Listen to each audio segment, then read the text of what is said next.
Bonjour, c'est Romain Bédouc, bienvenue dans 100% PSG La Tribune, le podcast débat d'ici Paris, Île-de-France. Je suis très heureux, je suis très content d'être avec vous et aujourd'hui, j'aimerais m'adresser aux chanceux, aux vénards. J'aimerais m'adresser à tous ceux qui nous écoutent et qui sont actuellement en route pour Londres. Alors, ça peut être en avion, ça peut être en Eurostar, ça peut être en voiture, ça peut être en bus. Mesurez la chance que vous avez. Déjà parce que c'est Londres, Londres c'est top.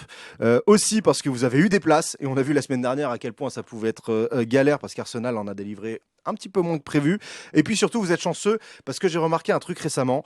Dans les grandes échéances, en tant que supporter, on est beaucoup moins stressé au stade que devant sa télé. Pour nous, ceux qui seront présents donc dans l'Union européenne, l'attente mardi, ça va être interminable. L'heure entre 19 et 20 heures avant que la compo elle tombe, c'est un supplice. Je sais pas ce que vous en pensez, mais pour moi, c'est la pire heure qui puisse exister. Donc je m'adresse à vous les chanceux. Profitez un max. Profitez de l'événement, faites du bruit parce que l'Emirates Stadium, c'est pas la ferveur incarnée. Bref, soyez acteurs de ce rendez-vous incroyable. On a de la chance, c'est une demi-finale de Ligue des Champions. Ça a beau être la 4e en 6 ans, faut pas qu'on banalise ça. C'est un événement dingue et on a tous hâte d'y être. Nous, en attendant, on va essayer de vous donner les clés de cette rencontre. 100% PSG, la tribune, c'est parti. 100% PSG, la tribune.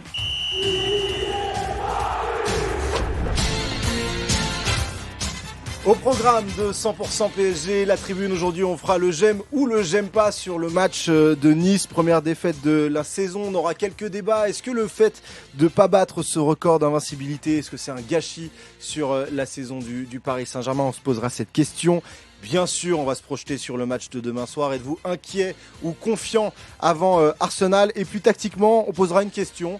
On sait à peu près le 11 de Luis Enrique. Il y a une incertitude. Du coup, on va poser cette question-là. Est-ce que vous voyez Doué ou Barcola titulaire pour le match demain à l'Emirates Stadium?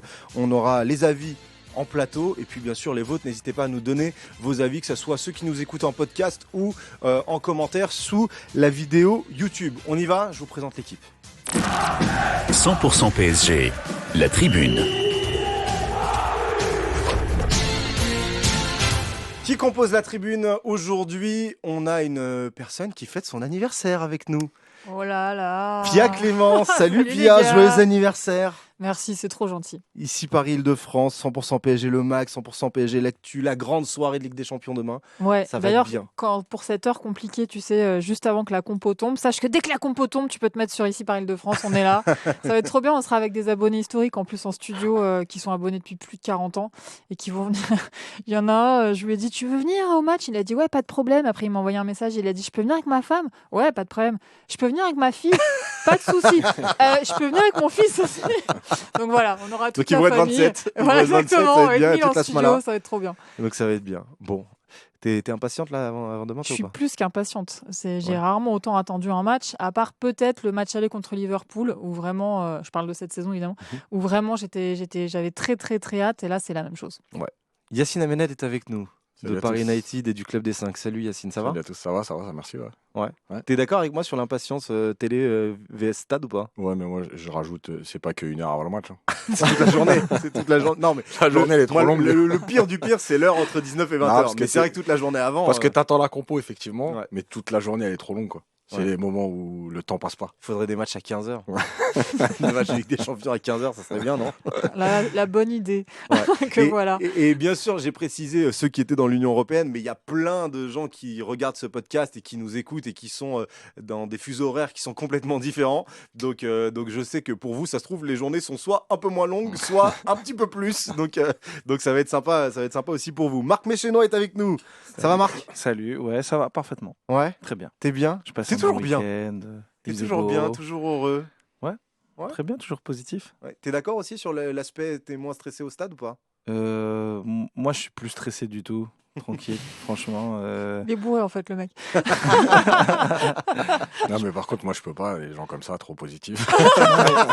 Si tu veux, mais moi-même, une défaite, une élimination me Ouais, il y a des choses. changerait pas ma vie, tu vois. Il y a des choses intéressantes. Ça fait partie du plaisir, mais pas forcément des choses qui vont, voilà. Dicter ton mood. Ouais, carrément. C'est vrai. C'est bien. Mais qu'est-ce qu'il fait là, en fait, ce mec? Non, mais on peut voir les choses avec J'apporte cette recul. touche positive, C'est bien, tu vois. c'est bien. C'est bien de voir les Voilà, choses parce avec recul que également. vous, ce que vous faites, c'est vous rendez stressés les auditeurs, quoi. Moi, je les Ah non, mais nous, on détendu, rend tu personne vois. stressé, on est déjà au max. donc. Non, moi, je les déstresse en avant-match et derrière, quand on perd, je me fais engueuler après.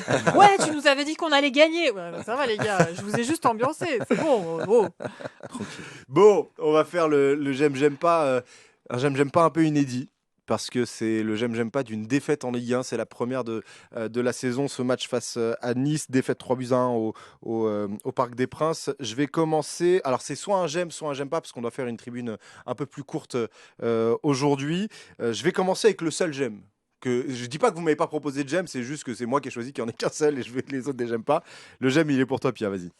Alors, ce j'aime, on va dire qu'il ressemble à... Imaginez, vous êtes au milieu de l'océan, vraiment en pleine mer, et tout d'un coup, vous voyez un cocotier qui sort de l'eau. Et vous dites, mais qu'est-ce qui se passe? Et ce cocotier, il monte, il y en a un deuxième qui sort, etc. Et au final, vous avez une île qui émerge de l'océan avec des merveilles dessus. Et ben pour moi, c'est ce que Fabian Ruiz est en train de faire en ce moment. Ce mec, en fait... je Mais savais où oui. est-ce qu'elle allait aller. Je me dis, mais Non, comment on va me sortir Non, ça franchement, avec tout ce qu'il a mangé dans les dents, avec l'impression générale qu'il diffuse peut-être physiquement de ce mec un peu nonchalant à qui tu as un peu envie de mettre des taloches, ce qu'il propose au niveau du football sur certains matchs et de plus en plus souvent, moi juste, je trouve ça beau en fait. C'est du beau football ce qu'il a fait contre Nice, malgré la défaite, la façon dont il se projette à chaque fois, la façon dont il passe la dernière ligne, les inspirations qu'il peut avoir à certains moments des matchs. En fait, juste, c'est du football que moi j'aime voir. Donc, je voulais le dire aujourd'hui. Je pense que c'était une fleur qui avait besoin d'être en confiance pour s'épanouir. Et voilà. remettre la je trouve métaphore. que. Ouais. Non, mais j'aime bien les trucs un peu floraux, les arbres et tout. Mais non, mais juste, c'est un joueur que j'aime voir jouer aujourd'hui. Et j'étais. Enfin, voilà, il y a eu plein de moments où j'aimais pas ce qu'il proposait. Mais là, ces derniers mois, j'aime. Ouais, c'est fou, depuis 2025, Marc, j'ai l'impression qu'on a tous changé d'avis sur Fabian Ruiz. Je ne sais pas si on a le Fabian Ruiz espagnol, version Roja, ou si lui a changé un petit peu son jeu, si nous on a changé la manière dont on voyait Fabian Ruiz, Ouais, je pense. peut-être. Je pense qu'on apprécie aussi des choses qu'on ne voyait pas forcément, mais qu'on voyait pas parce qu'il les montrait pas, mais qu'on voyait pas aussi parce qu'on les observait pas. Je pense son jeu, son ballon, le fait que souvent il faut regarder, mais c'est souvent lui qui fait le pressing avant qu'on récupère le ballon. Et puis là, il y a une petite baisse globale de cette équipe et c'est un de ceux qui maintient le cap. Donc j'espère qu'il va réussir à ramener un peu tout le monde à niveau pour mardi. J'avais le débat avec des amis qui sont pas supporters parisiens. Est-ce que ce serait pas le meilleur milieu de terrain de 2025, Fabian Ruiz, du PSG? Mais clairement, il n'y a pas de débat. Hein. Et franchement, sur la saison, enfin depuis janvier, clairement, moi je pense qu'il y a plein de choses. C'est que, encore une fois, tu vois, quand on arrive dans ces clubs-là, au très haut niveau, il n'y a pas de mauvais joueurs, en fait. Il y a une compatibilité avec les autres, il y a une confiance, il y en a qui résistent à la pression, d'autres non. Il y en a qui s'adaptent à un système. Et en fait, aujourd'hui, il est épanoui parce que le système lui convient, parce que aussi, on voit bien il s'est imposé. Alors, il y a eu la blessure de Zaïre Emery et tout, mais finalement, il s'est imposé. Cette confiance que lui témoigne Luis Enrique, ça lui fait du bien. Il y a aussi quand même des similitudes avec le jeu espagnol, et il est quand même formé en Espagne, et ça aussi, c'est un truc à souligner. Et je pense que le truc le plus fort, parce que, encore une fois, Fabian Ruiz, on l'a critiqué beaucoup, moi je pense à juste titre, mais il y a eu des périodes où on se disait, tiens, quand même, il y a des choses intéressantes, et puis après, il disparaissait. En fait, ce qui change là, c'est la régularité. Depuis 3 mois, il est régulier. Et donc, d'un coup, oui, tu t'apprécies, c'est-à-dire que tu restes plus sur ta faim ou frustré en te disant, ah, il y a des qualités, mais à chaque fois, il manque un truc, et puis il disparaît. Voilà, là, il y a une régularité. Franchement, c'est le meilleur milieu depuis 3 mois, il n'y a rien à dire. Il y a une capacité, alors là sur le match face à Nice, c'est qu'il était presque pivot un moment devant. C'est comme ça qu'il marque d'ailleurs Pia, et c'est une autre facette de son jeu qu'on n'avait pas encore vu avec le PSG en tout cas. Ouais, en fait, je pense qu'il y a beaucoup de facettes de son jeu qu'on n'a pas encore vues. Et moi, ce que j'aime chez ce joueur, c'est qu'il ne s'appuie pas du tout sur un côté grinta pour avoir de l'audace. au contraire, il faut qu'il soit complètement relâché pour qu'il ait cette marge et tu trouves pas, Marc? Il a une certaine nonchalance, mais je trouve qu'en termes de volume, de combat, Oui, c'est mais j'ai c'est un de ceux l'impression qui que apporte le plus, mentalement, quoi. il a plus besoin d'être relâché, d'être en confiance, tu vois, pour qu'il exprime tout son potentiel. Alors qu'il y a des joueurs, tu vois, dans l'adversité, pour montrer que non, en fait, ils sont bons, Oui, ils je vont vois ce que plus, tu veux tu vois, dire. ils vont plus Je vois ce que s'exprimer tu veux comme dire, j'ai ça. compris. Et lui, on a vraiment l'impression qu'il faut qu'autour de lui, il y ait du calme, ce soit en détente. Et en fait, là, je trouve que parfois, il a vraiment des phases de jeu d'artiste. Ils sont pas si nombreux que ça, les joueurs. Enfin, si, il y en a quand même quelques-uns des artistes dans Mm. notre effectif. Mais en tout cas, c'est pas forcément sur lui qu'on attendait le plus ça. Et donc, c'est pour ça que vraiment, j'apprécie ça. Et je pense que le contexte aussi d'une saison où on perd très peu, où voilà, c'est quand même une saison fantastique, fabuleuse.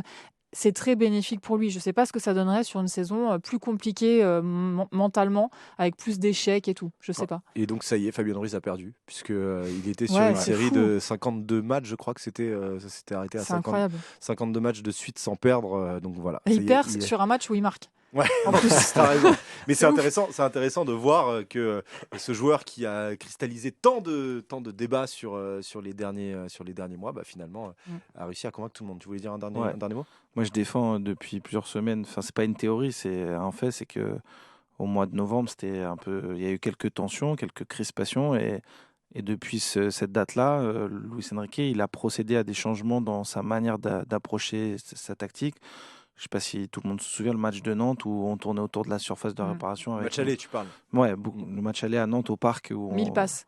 il y avait 1000 passes Mm. autour de la surface de réparation et plus d'idées. Et en fait, depuis ce match-là, moi, je trouve que cette équipe, elle a énormément changé dans son jeu, dans sa projection vers l'avant, dans sa circulation de balle beaucoup plus rapide, sa capacité à changer le jeu.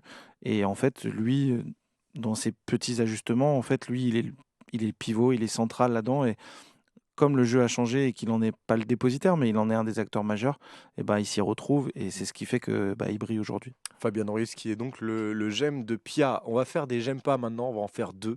Je vais commencer par toi, Yacine. Qu'est-ce qui t'a chagriné sur ce match face à Nice? Le retour de l'inefficacité. Mhm.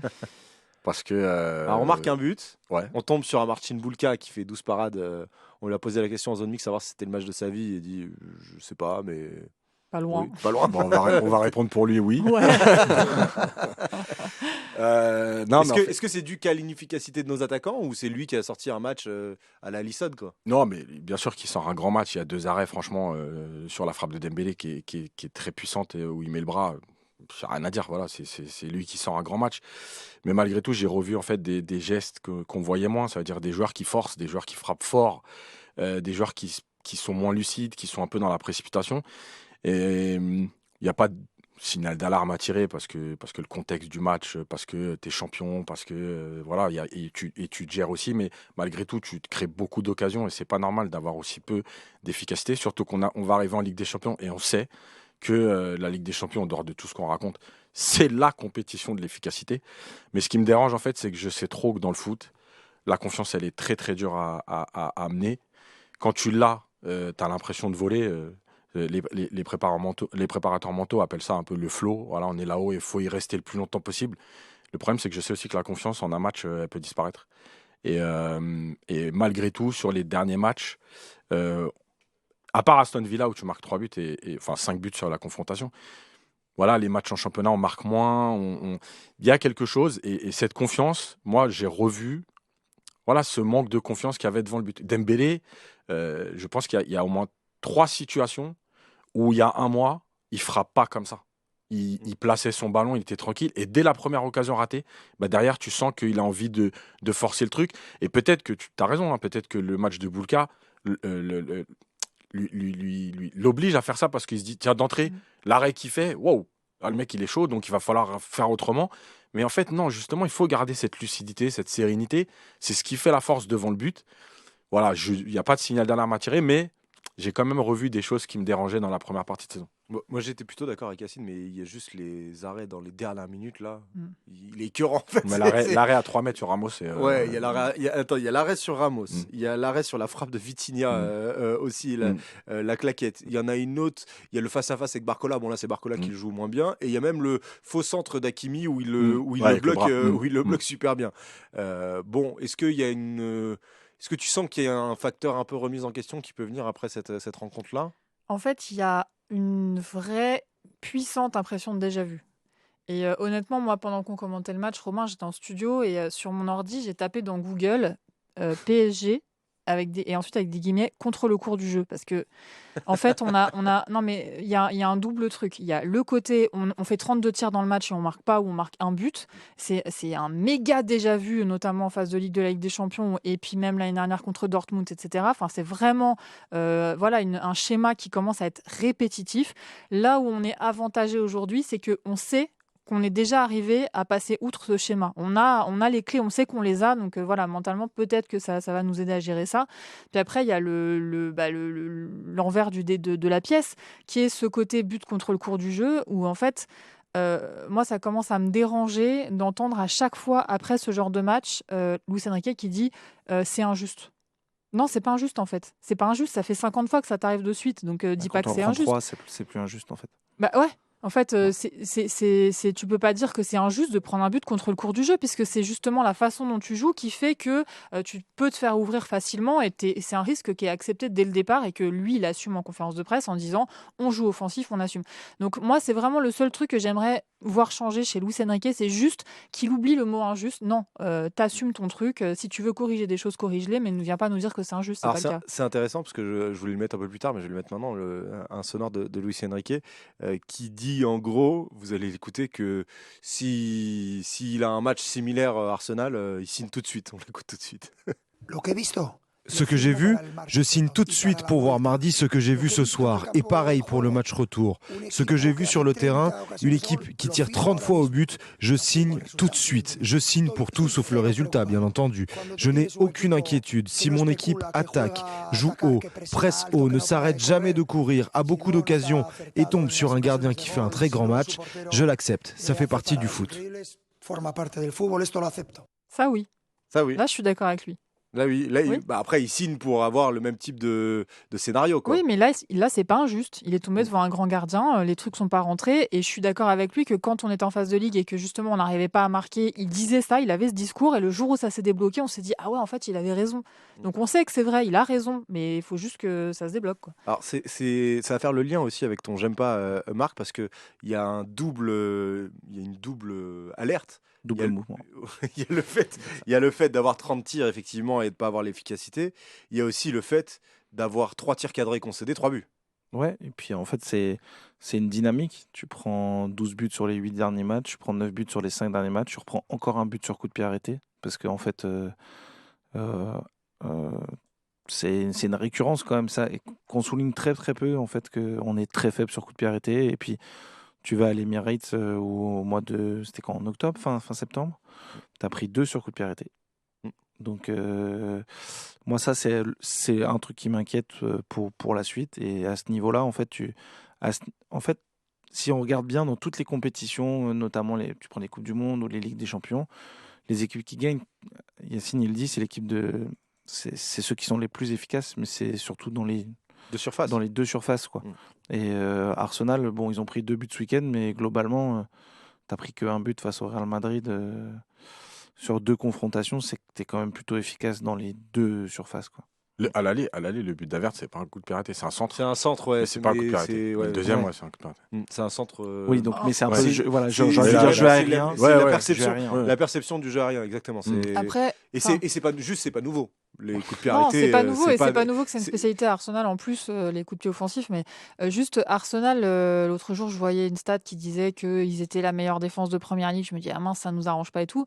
Bon, on est aussi la première défense de Ligue 1, même si oui, ok, la Ligue 1, c'est la Farmer League, mais quand même, on prend trop de buts par rapport à notre niveau, mais on a quand même pris très, très, très peu de buts. On est à 31 buts, je crois, sur la saison. Il me semble que c'est 31. Et après, je veux dire, Saint-Etienne, ils en ont plus 40 par rapport à nous, quoi. Donc, on reste quand même une très bonne. Mais moi, en fait, ce qui me dérange, c'est que 31 en 31 matchs de Ligue 1. je me dis, il y a peut-être un petit réglage à faire parce que 32 tirs, c'est énorme, surtout quand on met un. Tu t'en convertis un seul en but. Peut-être que 15 tirs, ça nous suffirait, mais par contre, qu'on soit un peu plus solide en défense, il y a peut-être un rééquilibrage un peu à faire. Après, Luis Enrique, il a vraiment fait un choix assumé. Il l'a encore dit en conférence de presse avant le match contre Nice. Il veut un football offensif qui fait plaisir aux supporters. Donc, bon. On le valide. Hein. Ouais, oui, c'est pour ça. On s'est tous, réjouis depuis des semaines depuis le début janvier. Avec Romain, on a parlé de football total, de ce qui est proposé depuis début janvier. Et moi, je pense qu'il a tout intérêt à continuer dans cette logique-là. Mais individuellement, tu as des joueurs qui sont un petit peu. On parlait de la trêve internationale avec Yacine avant cette émission, qui ont pris un coup depuis la trêve internationale, qui ont du mal à enchaîner ou à garder un niveau de performance qui est très, très, très haut. Je pense à Hakimi, je pense à Mendes, qui est très régulier, je pense à Marquinhos aussi. Et bizarrement, les trois, c'est des défenseurs. Il y a Pacho qui reste quand même une valeur très, très sûre, mais ça, je trouve ça inquiétant. Je me suis amusé à regarder les expected goals sur ce match face à Nice. Donc il y a eu 3-1 pour Nice. En expected goals, je vous le donne en 1000. 2,91 pour Paris, je crois. Ouais, un truc dans le genre. Alors ça dépend des systèmes, mais en gros c'est du 3-1. C'est du 3-1 pour le PSG. Ouais. C'est-à-dire que c'est entre 2,90 et 3,10 suivant les organismes. Et pour Nice, c'est entre 0,96 et 1,20 à peu près. Donc ça veut dire que Yacine, pour terminer là-dessus, tu as marqué ton j'aime pas sur l'inquiétude offensive, mais défensivement aussi, il y a des moments où on n'a pas su gérer ce qu'il fallait, quoi. Ouais, mais parce que, en fait, le problème, c'est que j'ai du mal à analyser réellement la performance défensive en ce moment de l'équipe parce que tu vois bien qu'il y a des joueurs qui ont levé le pied, qui veulent pas se blesser. Il y a une demi-finale de Ligue des Champions au bout, t'es champion, t'as 25 points d'avance. Tu vois, je pense que c'est là où la Ligue 1, pour moi, la Ligue 1, c'est pas un problème globalement. C'est-à-dire que c'est toi qui dois, à un moment donné, te dépasser en Ligue 1 et faire plus. Et ils l'ont fait toute la saison. Mais là où c'est un problème, c'est que quand tu te retrouves au mois d'avril à avoir 25 points d'avance et déjà champion, en fait, c'est humain pour un joueur de foot qui a une demi-finale de Ligue des Champions à jouer, de se dire je vais lever le pied parce que là je vais pas y aller dans le contact. Si je me blesse, je rate la demi-finale. Là je vais pas aller dans le truc. Le problème c'est qu'un joueur de foot c'est très compliqué parce que c'est au moment où tu veux pas te blesser, où tu veux lever le pied que tu prends plus de risques. Voilà. Et où tu baisses en performance parce qu'après il faut retrouver cette concentration, cette énergie. Voilà. Et le problème il est là. Mais c'est pour ça que j'ai du mal à analyser parce qu'en fait, moi, je pense réellement que c'est un problème de comportement. Il y a le premier but de Nice, je crois. Notre milieu de terrain, franchement, je ne l'ai jamais vu positionné comme ça. C'est-à-dire qu'il se fait ouvrir, il n'y a pas de pressing, il y a une passe en profondeur, tout le monde court vers son but, c'est n'importe quoi. Alors que pendant 30 minutes, t'es bien, t'es haut, tu joues. Et tu sens que d'un coup, hop, ils se disent, bon, ça, on va baisser le pied, on lève le pied. C'est le problème. Et franchement, cette période-là, j'avoue, j'ai vraiment du mal à l'analyser parce que je ne sais pas en fait où est la fatigue. Où est la gestion et comment tu fais pour te dire mardi, vous inquiétez pas, on sera au niveau. Pour recliquer, ouais. Voilà. Si c'est pas le cas, par contre, moi j'ai un peu peur que ça soit les deux, tu vois. C'est la gestion et un peu la fatigue, tu vois. On a tous un peu peur. Après, les autres équipes, elles sont aussi dans le dur. Enfin, quand tu vois les derniers matchs championnat, il y a personne qui se balade. C'est pas facile. Après, c'est paradoxalement sur la fatigue, il y a un truc qui me rassure, c'est qu'il a mis son équipe type. Et donc, ça veut dire qu'il doit avoir un certain nombre de données qui lui permettent de dire que ces joueurs, à ce moment-là, n'ont pas besoin de se reposer, mais qu'il doit faire une répétition générale. Et pour moi, il a fait une répétition de 45 minutes, en fait. Oui, puisque la première période, bon, il y a un partout à la fin de la première période, mais t'es quand même plutôt, t'es plutôt bien, quoi. Ouais, en puis intensité. Tu vois, quand tu prends le 2-1, en fait, tu les vois pas dans une réaction, ils sont en gestion, en fait. Pas besoin de réagir. Bon, voilà pour le j'aime pas. On va passer au premier débat. Et justement, ça va être le prolongement un peu de ce que disait Yacine. On va parler de ce record d'invincibilité qu'on ne va pas battre. Donc finalement, on s'arrête à 30 matchs de suite en Ligue 1, les 30 premières journées, et donc défaite à la 31e. Le record de Nantes est donc toujours à 32. Ils ont tweeté dessus dans la foulée. Ils ont mis une photo de deux anciens joueurs de Nantais, dont Patrice Loco, pour dire bonsoir, 32 matchs, c'est toujours nous. Est-ce que pour vous, J'ai posé la question de savoir si c'était un gâchis. Gâchis, c'est peut-être un mot un peu fort. Est-ce que c'est une vraie déception pour vous de ne pas avoir terminé cette saison invaincue? Pierre, je commence par toi. Non. Moi, je m'en fous complètement. Je te dis franchement, ça fait 2 saisons de suite qu'on joue une demi-finale de Ligue des Champions.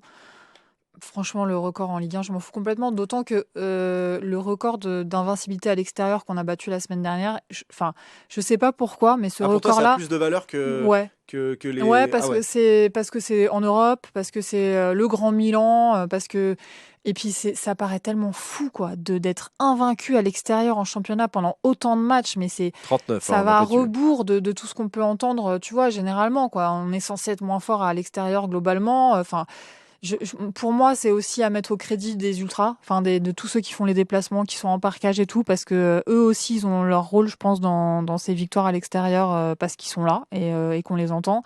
Et non, je sais pas pourquoi ce record-là, il m'a plus parlé, mais peut-être qu'on regrettera tous un peu plus ce record si on se fait sortir lamentablement contre Arsenal, peut-être. Ah bah là, oui, c'est vrai que ça mais, rentre en compte. mais non, ça me fait ni chaud ni froid. Est-ce que ça t'a déçu potentiellement C'est anecdotique. Pour moi, c'est anecdotique. c'est anecdotique. Okay. Et puis surtout, en fait, je m'étais dit que de toute façon, Paris vont perdre à Strasbourg. Voilà. Oui. Quoi qu'il arrive. Là, c'était sûr. Spoiler, l'invincibilité qui est terminée, le PSG qui a 35 points d'avance, etc. L'équipe à Strasbourg entre les 2 matchs d'Arsenal. Mon Dieu. Sachant que c'est Strasbourg qui avait arrêté l'invincibilité du FC Nantes à l'époque. Ouais. Donc c'est pour ça on se disait bon. Voilà. Moi, j'étais persuadé dès le départ que ça allait pas tenir et que la logique voulait que ça tiendrait pas, parce que en fait, tu dois gérer, tu es dans une gestion d'un calendrier démentiel dans lequel tu as 4 matchs de Ligue des Champions de plus que la saison dernière. Tu as une Coupe du Monde des clubs aussi derrière. Et mine de rien, en fait, le staff et tout le club pense aussi aux échéances qui arrivent au-delà de la demi-finale de Ligue des Champions. Donc, et Strasbourg, tu vas envoyer une équipe bis, je pense, où il va faire beaucoup tourner. Et en plus, ils sont en pleine bourre, et eux, ils vont aller se taper pour une potentielle place en Ligue des Champions. Ils jouent une place en Ligue des Champions. Ouais. Tout va très très bien à Strasbourg, donc moi je voyais pas comment ça pouvait tenir. Juste, Yacine, toi, l'impact, est-ce que tu es déçu pour ce record-là? Parce qu'on a beaucoup parlé, je veux bien, hein, mais on a quand même fait pas mal de débats où on disait « Ah ouais, quand même, on aimerait bien parce que ça fait rentrer véritablement dans l'histoire de faire partie des équipes invaincues, c'est un truc qu'on n'a jamais fait, etc. » Est-ce que tu es déçu par rapport à ça? Et est-ce que finalement, ça n'a pas révélé à quel point ce truc-là de finir invaincu, même si le PSG est favori à tous les matchs, c'est quelque chose d'hyper, hyper, hyper difficile, quoi. C'est clair que c'est hyper difficile parce que ça n'arrive pas tous les ans, la preuve. Mais Maillard, moi, franchement, ça me dérange un peu parce que je trouve que c'est des trucs qui marquent. Et nous, on supporte le PSG, mais on aime bien aussi charrier les autres. Et franchement, une saison invaincue, c'était trop bien pour aller charrier les autres. Donc ça m'arrangeait aussi. Non, je trouve que c'était fort parce que c'était fort aussi. Et je le redis par rapport au contexte, c'est-à-dire qu'il y a des années où, franchement, je vais pas te mentir, moi j'ai toujours rêvé que le PSG fasse une saison invaincue, je sais pas pourquoi, ça me plaît. Mais il y a des saisons où je m'en foutais un peu. Là, je trouvais que ça récompensait quand même quelque chose de fort, c'est-à-dire le collectif, l'année où tu changes de joueur, l'année où tu as soi-disant plus de stars, etc. Parce qu'il paraît que pendant 5 ans, on a été tenu par un seul joueur, parce que sinon on serait en Ligue 2 aujourd'hui. Oui, c'est vrai. Et donc le collectif te permet... C'est ça que j'aime avec Yacine, c'est que j'ai même pas besoin de faire les suivis. Les suivis sur Mbappé, j'ai même pas besoin de les faire, c'est lui qui les fait direct, c'est trop bien. Donc du coup, ça te permettait de récompenser le collectif. Maintenant, je pense que le contexte fait que c'est compliqué de rester invaincu sur les derniers. Franchement, ça nous pendonnait quand même le match à Nantes, le match. Tu es passé à l'arrache à chaque fois, t'es allé le chercher parce que tu as plus de talent. Mais voilà, maintenant c'est dommage. Le seul truc qui me dérange, moi, c'est pour échanger avec les gens, notamment sur les réseaux, c'est que tout de suite on te ramenait vendredi soir à c'est pas grave si on tape Arsenal, mais comme si c'était quelque chose de lié en fait. Ça c'est la prophétie de Luis Enrique qui a dit en gros si je dois perdre contre Nice et me qualifier en finale, je prends tout de suite. En fait, il y a aucun lien, tu vois, c'est-à-dire que tu gagnes le Nice ou que tu perdes, l'objectif Arsenal c'est le même en fait. T'es là-bas pour taper Arsenal. Donc pour moi, il y avait pas de truc. Après, comme le dit Pierre, évidemment que si t'es éliminé, en fait, ça fera c'est une mauvaise sensation en 10 jours quoi. Un peu l'invincibilité, l'élimination. tu sais, tu vas rester là-dessus, malheureusement, c'est comme ça, hein, le foot. Là, on est dans le money time, mais c'est comme ça. Mais voilà, et la dernière chose, parce qu'on parle beaucoup du match de Strasbourg, moi, je suis pas persuadé qu'à Strasbourg, ça tourne beaucoup, hein. Parce qu'en fait, il y a une différence cette saison par rapport à toutes les saisons, parce que nous, on est toujours normalement du mauvais côté, c'est qu'on joue le match aller mardi et on joue le match aller retour mercredi. Ça fait quand même 8 jours. Et dans la préparation, c'est pas la même chose. Parce que ça veut dire C'est que. pas 6, parce que normalement, ça peut être match aller Voilà. mercredi et match retour mardi. Quand c'est où là, t'as 6, plus que 6 jours. Exactement. Et là, c'est une grande différence, 48 heures. Parce que dans ta gestion d'effectifs, tu vas jouer le samedi, tu rejoues le mardi. Là, tu te dis, oh, attention, quand même, c'est très, très, très chaud. Le match à Strasbourg, tu vas jouer mercredi le match retour. Je dis pas qu'il va pas faire tourner. Je dis que je m'attends pas à une rotation équipe B et je mets personne. Je m'attends. Il l'a à jamais fait, hein, équipe B. Donc, Non, mais déjà. Équipe B complète, il a jamais fait. Voilà, mais je m'attends par exemple à une grosse ossature et en gros 60 minutes avec par contre des rotations, quelle que soit l'évolution du score, des rotations qui sont prévues autour de la 55-60. En gros, toi, tu as fait ton heure. Allez hop, et c'est fini. Et qu'on mène 3-0 ou qu'on perde 2-0, ça ne changera rien au problème dans le calcul du temps de jeu. Mais je ne le vois pas tourner parce qu'en fait, il y a vraiment 8 jours et c'est très important. cette après, il y a une différence. prolongation potentielle. Oui, Au-delà des oui, 48 heures, tu peux mercredi. jouer. Ouais, Oui, oui. ton aspect fraîcheur, il doit aussi. Et c'est pour jouer. ça que je te dis, le temps va être calculé, mais je vois pas une équipe complètement remaniée. En gros, bon, allez, 8 jours au frais, quoi. Après, de toute façon, maintenant que le record est tombé, on s'en fout de En Strasbourg plus, un peu, ouais. non? Ah bah oui, Enfin, on je sais s'en pas. fout Ah non, mais complètement. c'est clair. Non, mais Enfin, franchement, on s'en fout pas- d'un point de pas- vue résultat, quoi. Oui, enfin, Après, je veux on peut dire, utiliser ce match-là pour oui, bosser oui. des trucs, Oui, c'est etc. ça, en fait, mais- c'est ça le truc. En fait, on a toujours eu envie d'avoir un grand coach qui savait gérer les grands rendez-vous. Là, on ne peut pas reprocher à Luis Enrique de pas tout faire pour qu'on puisse avoir nos armes en demi-finale de Ligue des Champions. C'est pour ça, je trouve que cette histoire de record, c'est pas grave en fait. On a le sentiment que les joueurs qui devaient faire leurs minutes ont fait leurs minutes et finalement c'est ça qui est important. Là où on serait peut-être énormément plus déçus, c'est si on avait le sentiment qu'en demi-finale, ils n'ont pas toutes les armes pour lutter. C'est l'impression qu'on a pu avoir un peu de fatigue et tout sur ces derniers matchs. Ce qu'on espère tous, c'est de les voir vraiment à leur max mardi. Et après, si c'est pas le cas, là, on aura peut-être plus de récriminations, quoi. Bon, et donc ce record qui ne tiendra pas. Bravo à Arsenal, à la Juventus, au Bayer Leverkusen qui ont réussi à le faire sur le 21e siècle. On rappelle que c'est difficile là pour nous de le gérer quand on est... Parce que quand on fait l'objectif d'être invaincu, on est forcément champion assez longtemps avant. Et donc il y a forcément la gestion des matchs comme ça. Nous, là, notre problématique de cette année, c'est de dire comment on fait pour gérer quand on a une demi-finale de Ligue des Champions. Mais s'il n'y avait pas de demi-finale de Ligue des Champions, ça aurait été... Mais comment on fait pour vraiment se motiver alors qu'il n'y a plus rien à jouer, quoi. Donc c'est vraiment un objectif qui est pas simple. Et accessoirement, le fait que les équipes qui sont entre la 2e et la 6e place se tiennent dans aussi peu de points, ça a un énorme impact parce qu'il y a une équipe sur 2 qu'on joue là sur la fin de saison qui a un énorme truc à jouer en fait. Donc tu peux pas t'étonner que Nice ils nous sortent un grand match alors qu'ils jouent la Ligue des Champions. Leur place en Ligue des Champions, c'est Et Strasbourg sera pareil. Exactement. Ces 3 points-là, ils peuvent peut-être permettre de sortir Marseille du 4. Donc, Bon, hier, ils Si ont ça peut fait aider. un grand pas. Ils ont fait un grand pas quand même hier Marseille. C'est mieux de les avoir en Ligue des Champions qui perdent en Ligue des Champions comme ils ont l'habitude de le faire. Tu vois, les deux, on s'amusera avec les deux. Allez, on va faire une petite pause et on va revenir pour parler de votre état d'esprit un peu avant Arsenal et puis on parlera de tactique un petit peu, de savoir quels seront les choix de Luis Enrique. Infotrafic, musique et bonne humeur, le 16-19 de ici, Paris-Île-de-France. Salut à tous. Éric Bastien. C'est quoi le 16-19 ? 3 choses à retenir. L'actu télé avec Patrice Gascoin, 100% PSG, l'actu avec Pierre Clément et des cadeaux en voiture. En voilà tout à l'heure. Ici, Paris-Île-de-France, on fait la route ensemble de 16h à 19h. 100% PSG, la tribune. De retour dans 100% PSG, la tribune avec Pia Clément d'ici Paris, Île-de-France. Joyeux anniversaire, Pia. Encore une fois. Ouais, encore une fois. C'est trop sympa. Mais s'il y en a qui qui zappent l'intro parce qu'ils en ont marre des intros où on parle trop, voilà, comme ça vous le savez. Et n'hésitez pas à lui mettre des petits messages dans les commentaires YouTube notamment. Pourquoi pas, ça peut être sympa. C'est pour me dire que je suis une foutique, c'est pas la peine. Hein. On est aussi Je le avec sais. Yacine Amened et Marc Méchenois. Alors la question, c'est de savoir si vous êtes inquiet ou confiant avant Arsenal. C'est un petit peu la question sur l'état d'esprit, la question habituelle. On est à la veille de cette rencontre-là. On n'a pas encore vu les conférences de presse de Luis Enrique et du joueur qui l'accompagnera. Je commence avec toi, Marc. On a parlé de cette période là depuis la trêve internationale où c'est C'est un peu une fausse période. On ne sait pas trop comment on se sent, etc. On ne sait pas trop si les matchs ont de l'importance et tout. Est-ce que ça t'a rendu un peu plus inquiet ou est-ce que tu gardes la confiance de ce qui a été fait sur les 3-4 derniers mois? Bon, déjà, je suis toujours tranquille. Faut le rappeler quand même. C'est vrai, je commence par lui. Quand même, Pourquoi je Willow. commence par lui moi Voilà. Même si j'ai fait un j'aime pas, je suis toujours positif. Euh, non, c'est vrai que comme on l'a souligné depuis la trêve internationale, on sent qu'il y a une dynamique qui est moins robuste, qui est moins forte. Ça m'inquiète pas pour autant, parce que comme le disait Yacine à juste titre, tu es champion depuis un petit moment, et même avant de l'être mathématiquement, tu le sais. Donc tu as forcément une période de relâche, tu n'as pas envie de te blesser, tu es en gestion.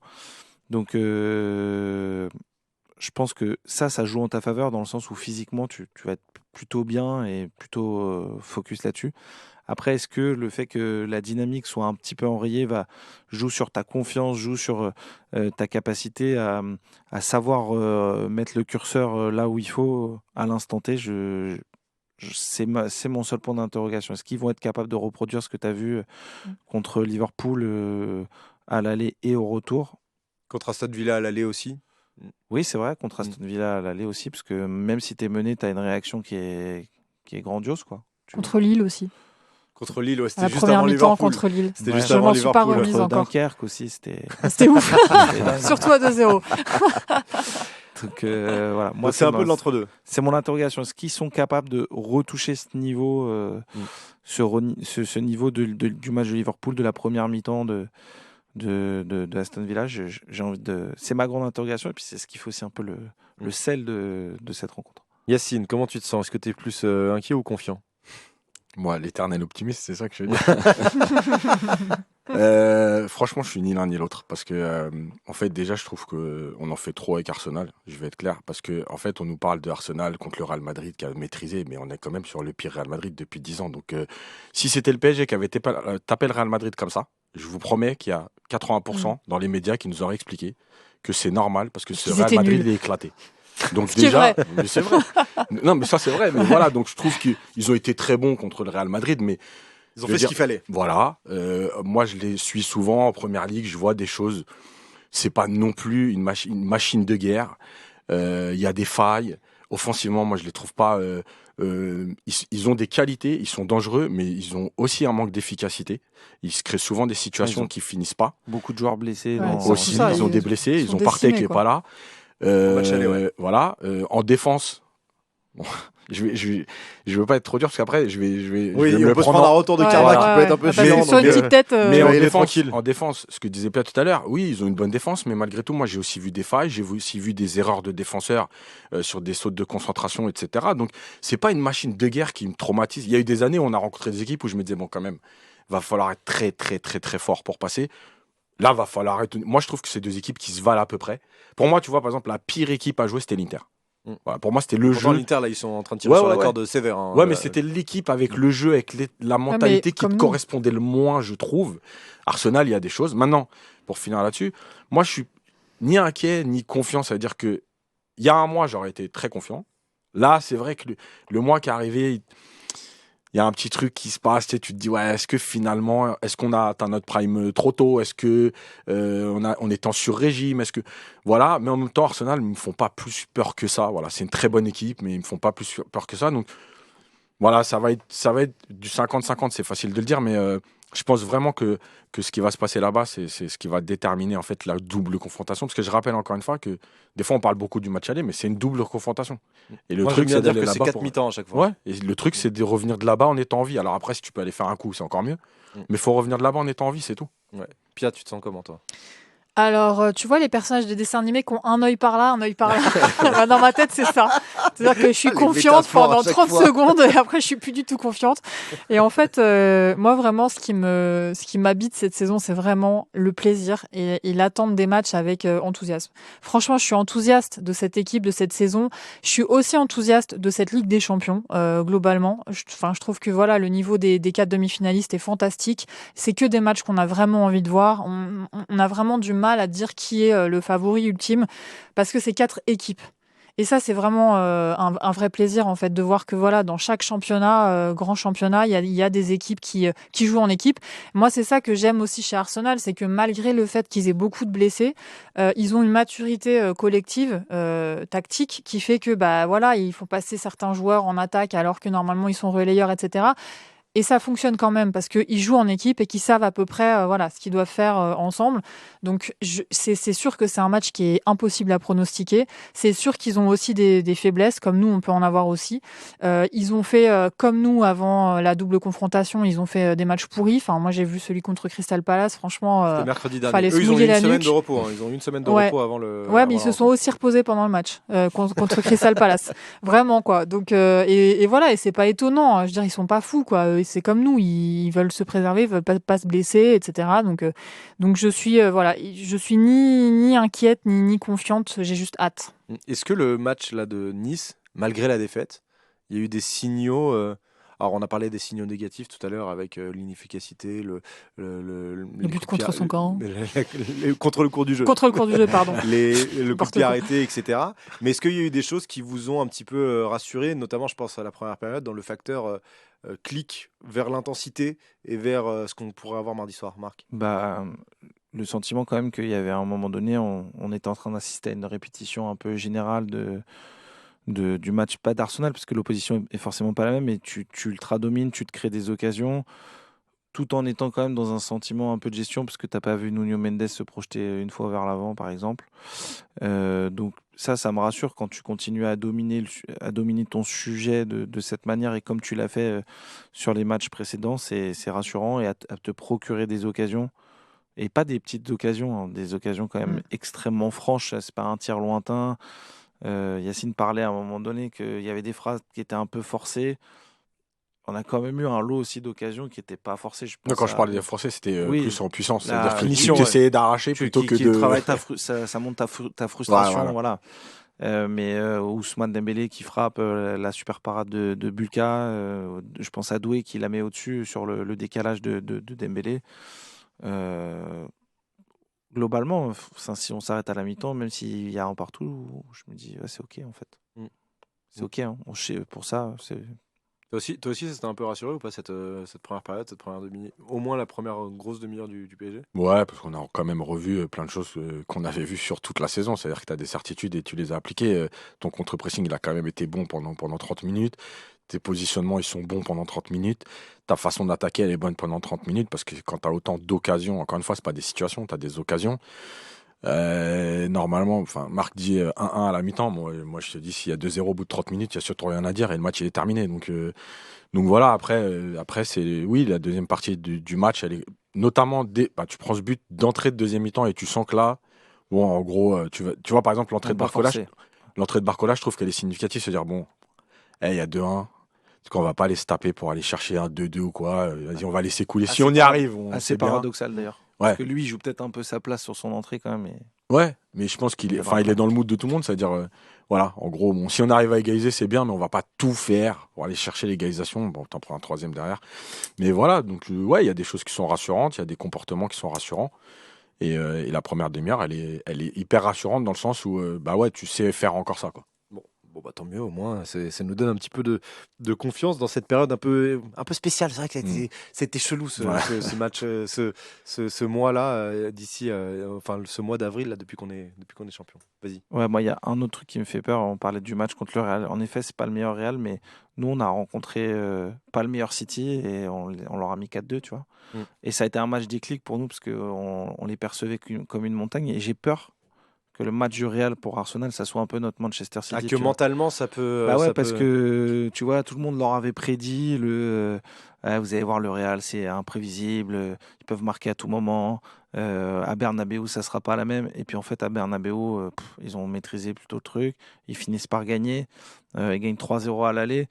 J'ai peur que mentalement, ils se soient dit, bon, on a franchi un step avec cette rencontre où on a franchi ce qu'on nous promettait potentiellement l'insurmontable ou le magique, le truc qui va nous renverser, la tornade. Et en fait, la tornade, on l'a contrôlée, mais avec tranquillité. Donc. Et moi, je me souviens que pour Paris, le match de Manchester City où tu es mené 2-0, tu gagnes 4-2 avec brio et tu fais un super match dans son ensemble. bah c'est game changer pour le reste de ta saison, quoi. Bon, on Ouais, verra de ce toute que... façon, là, on est Vas-y. sur. Excuse-moi, Romain, de Non, te couper, vas-y. juste on est sur 2 clubs qui n'ont jamais gagné avec des champions. Donc, de toute façon, c'est le match de. Enfin, je veux dire, ce match, il est plus qu'important pour les 2 clubs. On va forcément avoir 2 équipes qui vont. Enfin, j'espère elles en sont capables toutes les deux, surtout nous, mais qui vont forcément se magnifier et tout mettre dans la balance, quoi, évidemment. On va terminer ce podcast par un petit débat tactique. Parce que, aussi fou que ça puisse paraître avec Luis Enrique, on a quasiment le 11 type. Alors, je vais essayer de... Ça se trouve, je vais me gourer et il va nous faire une surprise qui sortira de nulle part. Mais visiblement, on a 12 titulaires. Il faut en choisir 11 parmi les 12. Donnarumma dans les buts. La ligne de 4 derrière, Hakimi, Marquinhos, Pacho et Nuno Mendes. Les 3 du milieu, Vitinha, Fabian Ruiz, João Neves. Et puis après, l'incertitude, c'est devant. Kvaratskhelia et Dembélé devraient être titulaires. Et ça se joue entre Désiré Doué et Bradley Barcola. Vous les mettez un petit peu là où vous voulez. Et donc la dernière question que je vais vous poser, c'est plutôt tactiquement. Est-ce que vous metteriez Désiré Doué ou Bradley Barcola pour ce match aller? C'est pas pour dessiner l'équipe type sur la fin de saison et pour toutes les échéances. Non, c'est pour ce match aller à l'Emirates Stadium.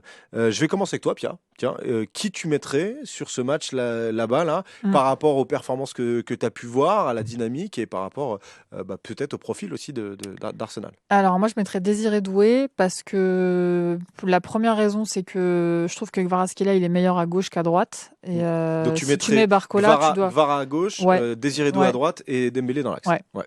Ok. Je ferais ça. Mais alors, vas-y, Le grand classique. Explique-nous. Voilà, parce que je trouve que Kvara est moins bon, moins à l'aise à droite, donc je trouve qu'il est, voilà, il est plus décisif à gauche, donc je le mettrais à gauche. Parce que si c'était Barcola, évidemment, ce serait Barcola à gauche et Désiré Doué à droite. Et Kvara à droite, pardon. Et Kvara à droite, évidemment, parce que du coup, il n'y aurait pas de Désiré Doué. Et puis l'autre raison, c'est que je pense qu'il y a peut-être plus de chances qu'on fasse face à un bloc un peu bas sur certains moments du match. Même à domicile? Même là-bas? Enfin, Bah, même chez je eux, sais quoi. pas, en fait. Moi, j'ai été tellement surprise par ce qu'a proposé Aston Villa. Alors, certes, c'était pas à domicile, mais j'ai été tellement surprise par leur proposition. En revenant sur notre match de phase de ligue contre Arsenal, je me suis aussi souvenu qu'en fait, ils avaient quand même proposé ça aussi à l'époque. Je sais aussi qu'ils sont capables, plus que nous, d'adapter leur jeu en fonction de l'adversaire et qu'ils sont, ils sont vraiment très bons en transition et que c'est vraiment un jeu qui... Voilà. Donc, je me dis, il y a peut-être une éventualité qu'on soit plus dans une configuration où on a la possession, et dans ce cas-là, je choisirais Désiré Doué pour jouer dans les petits espaces. Voilà. Ok, donc plutôt Doué, toi, que Barcola. Marc, toi, je sais que tu as une proposition un peu... Enfin, Alternative. Une vision alternative, c'est le bon mot. Ouais. Non, j'irai sur Bradley Barcola. D'abord parce que l'enseignement du match aller, même si en fait Désiré Doué était en vrai pas apte à jouer ce match. Il était blessé, il revenait de blessure, il n'avait pas le rythme, il était encore un peu fragile. Mais comme Luis Enrique aimait pas Randal Colomwani, il a mis Désiré Doué. Tu parles du match de ligue? Match aller. De septembre. Phase de ligue? Ouais, de septembre. Enfin, le match, Ah oui, exactement de ok. septembre. On rappelle que Contre pour Arsenal. ce match-là, Dembélé n'était pas dans le groupe. Ouais. Il n'avait pas été dans le groupe parce qu'il avait été en retard et qu'il avait été Mm. sanctionné par Luis Enrique. Et donc, on avait eu la titularisation de Désiré Doué dans l'axe. Ouais. Il avait Non, été- il a joué à droite et Kanguini Ouais. dans l'axe. Ah oui, c'est ça. Ouais. Et, En faux neuf. et du coup, on a vu que dans la première période, Arsenal avait été plus dominant que Paris et qu'il y avait des espaces à prendre. Et en fait, malgré en fait sa blessure, c'est pas un joueur de profondeur. Et je pense que tu peux avoir un peu cette variante et pas avoir que des joueurs de position. Il faut avoir des joueurs qui sont capables de jouer sans ballon, de faire des courses dans la profondeur. Donc je pense que Bradley, pour ça, je verrais plus Doué au parc et Bradley à l'extérieur. Comme face à Aston Villa, en fait. Ouais. Et donc, le truc alternatif, c'est que tu me verrais peut-être pas Dembélé dans l'axe? Bah, je pense qu'il sera axial, mais je le vois bien mouvant entre l'axe et la droite comme il le fait souvent parce que Kivior, c'est pas l'assurance tout risque côté Arsenal. Et puis Skelly, latéral gauche, il monte beaucoup et on monte beaucoup dans l'axe donc pour apporter du surnombre avec les montées de Hakimi. Et souvent, c'est dans la configuration, en tout cas, c'était le cas contre le Real Madrid. C'était Declan Rice qui était beaucoup à gauche dans une espèce de position un peu piston milieu pour venir couvrir Skelly. Donc, je sais pas, je me dis que là, il y a du surnombre à apporter pour créer du danger. On rappelle qu'il est très jeune. Miles Lewis-Kelly, c'est la pépite du centre de formation d'Arsenal. Il joue latéral. Là, il s'est installé au poste de latéral gauche. C'est un beau concurrent en plus. Mais il est encore un petit peu jeune. C'est normal. C'est sa première véritable saison au haut niveau. T'es plus doué ou Barcola, Yacine? Moi, je rejoins un peu Marc sur le fait de l'extérieur. Parce que Arsenal, c'est une équipe capable d'attendre. Mais elle peut pas faire que ça. Tu peux pas faire un match aller à domicile, faire que attendre. Tu vois, le match de poule, c'était encore première demi-finale depuis 2009 en Ligue des Champions. Donc c'est pour ça, je pense qu'ils sont capables, comme le dit Piat, de jouer bloc bas, mais je pense pas qu'ils le fassent pendant 90 minutes. C'est pas possible. Et je pense qu'il y aura, quoi qu'il arrive, des espaces. Et déjà, même dans le match de poule, il y avait des espaces. Je me rappelle, moi, d'une percée de Nuno Mendes en première mi-temps où il frappe, je crois, sur le poteau ou juste à côté. Mais il y aura des espaces. La deuxième chose, c'est que moi, je vois Barcola, mais moi, je vois bien Barcola à droite, en fait. Parce que même s'il a été moins utilisé cette saison à droite, il l'a fait une ou deux fois seulement. Mais en fait, je vois bien Gvara, il est mieux à gauche, ça c'est clair.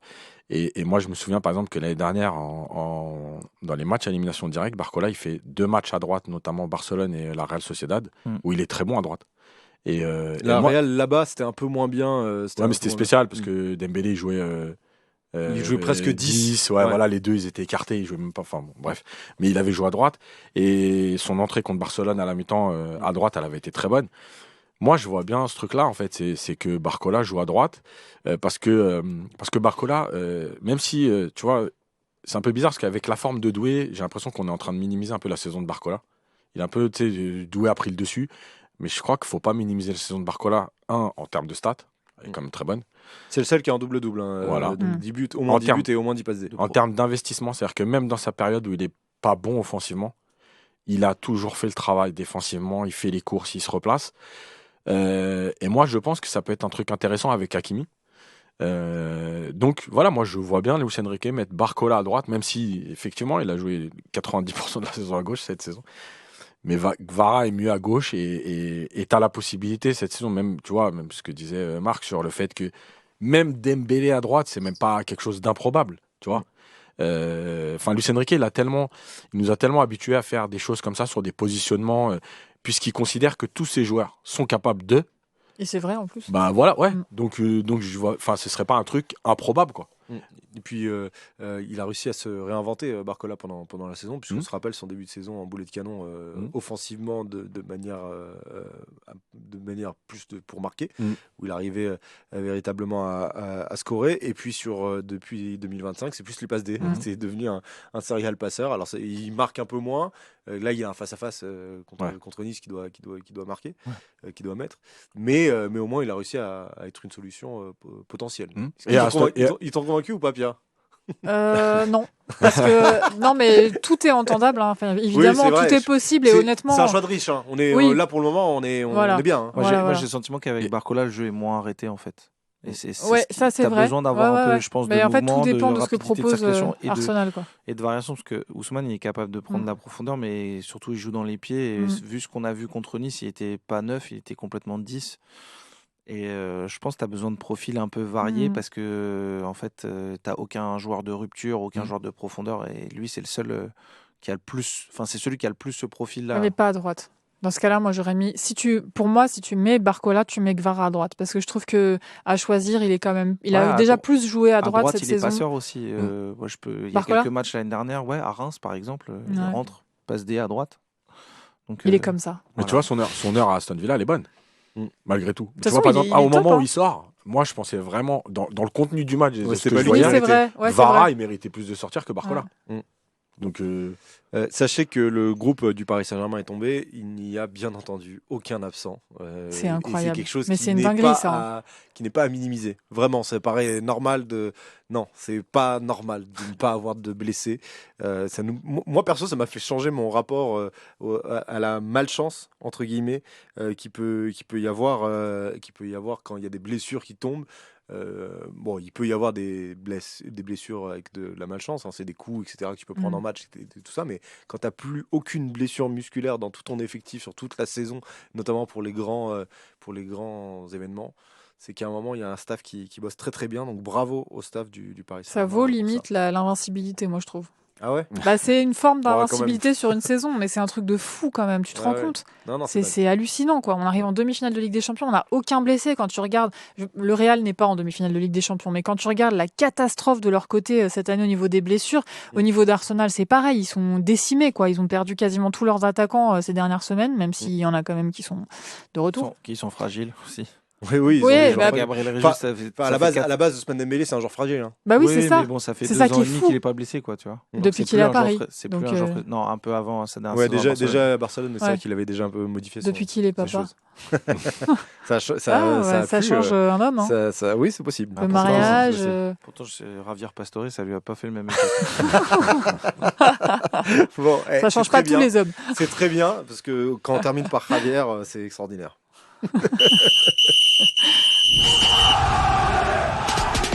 Voilà pour ce numéro de 100% PSG, la tribune. On a fait un petit peu plus court aujourd'hui. Pourquoi ? Parce qu'on sait que le match c'est demain et donc vous avez peut-être un petit peu moins de temps pour regarder la tribune ou pour l'écouter si vous êtes en podcast. On voulait l'envoyer assez vite comme ça. Bah, si vous êtes dans les transports pour vous rendre du côté de Londres, bah, vous pouvez profiter de toutes nos analyses. J'aimerais vous remercier. Vas-y Pia, t'as envie de dire quelque chose ? Je vais juste te dire que demain je vais au campus interviewer 2 U19 chez les filles Lana Diawara et chez les garçons Ryan Abou El Naï et ce sera dans le mag jeudi. Trop C'est bien. complètement hors Ligue des Champions mais, Non, mais trop cool. j'adore. Voilà, c'est des moments que j'adore. Justement, on te retrouve dans 100% PSG le mag. Il y a un numéro spécial sur Arsenal PSG qui a été Ouais. fait jeudi dernier, donc c'est dispo en podcast. Il y a des supporters d'Arsenal et des supporters du PSG. Comme d'hab. C'est le melting pot, Exactement. c'est super sympa. Et puis bien sûr, tous les jours dans 100% PSG l'actu à 18h15 sur ici Paris Île-de-France. Merci Yacine Amened, merci Marc Méchenois d'avoir été avec nous. Les rendez-vous, on vous le rappelle, tous les matins 100% PSG le billet avec un mec qui s'y connaît pas du tout au foot, mais c'est pas grave. Un gros relou. 100% PSG l'actu tous les jours à 18h15 et donc demain soirée spéciale de 20h à 23h30 avec Pia Clément, avec Eric Rabessandratana, avec Bruno Salomon qui sera à l'Emirates Stadium, avec tous les supporters qui seront dans le studio. Ça va être une belle soirée, on espère que ça sera une très très belle soirée, mais en tout cas ça va être sympa de suivre le match encore une fois sur l'antenne d'ici Paris Île-de-France. Passez une très très belle journée, un bon match et puis on se retrouve pour le débrief. On va refaire une tribune mercredi le lendemain de ce match par Arsenal. Ciao tout le monde.